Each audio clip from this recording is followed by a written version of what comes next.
Good afternoon, and welcome to today's classic game Postmortem on Paperboy.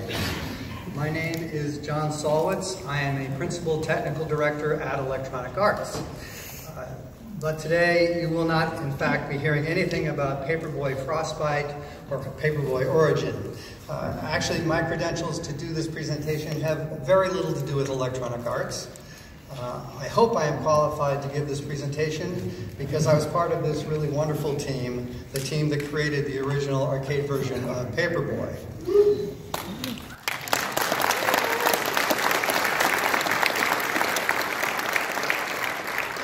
In putting this presentation together, I interviewed most of the members of the team, and it is my goal today to share with you our shared memories of making Paperboy.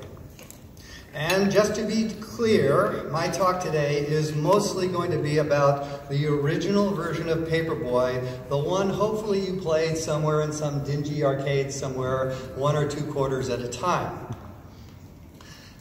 For the purposes of today, I broke up my presentation into the 7 parts of the 7 days of the week, each part representing a different phase of development of Paperboy. I thought this was cute and somehow appropriate. So, without further ado, the story of Paperboy in 7 days. On Monday, we go to ideation. I started work at Atari Games in October of 1981 as a microprocessor programmer. I was actually rejected the year previous by Postcard, no less, but I was a die-hard arcade game player and even more a die-hard Atari Games player, so I reapplied, somehow got an interview, and miraculously got through that interview.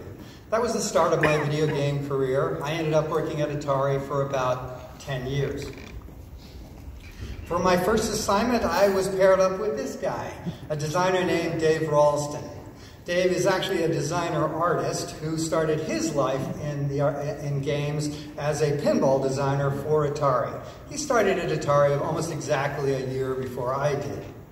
Turns out it was my great fortune and pleasure to work with Dave for the next 18 years.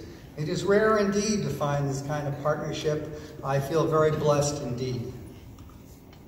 Dave had been working on this new hybrid pinball video game called Aka-R. Aka-R, by the way, took its name from Rich Adam, who is the engineer, the creator behind Gravatar. Rich had signed a creative document, AKA Rich Adam, Aka-R. So we took the name.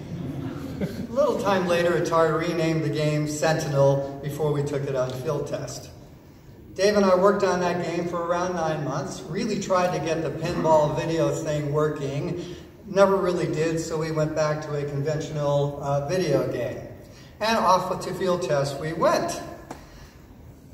The game did not last long. The test did not go well. We were crushed by this other game. Perhaps you've heard of it.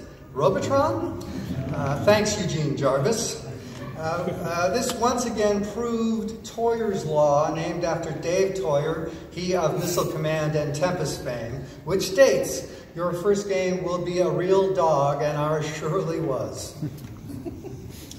Shortly after the short-lived disaster of our field test, I think we made around $70 in a week or so, I really felt my career was over.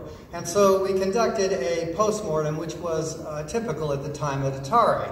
And so going into that meeting, I thought that was about it.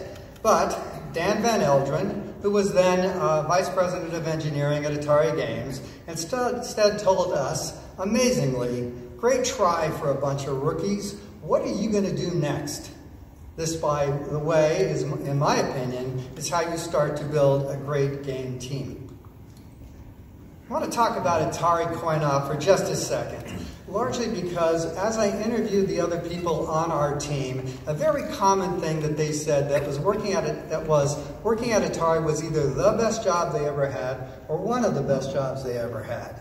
And so for me, I'll tell you one of the real reasons it was for me. We worked at one of the few centers of video game making on Earth. And these games were all made within spitting distance of each other. You could and would regularly walk out of your lab and go into an adjacent lab and play somebody else's game.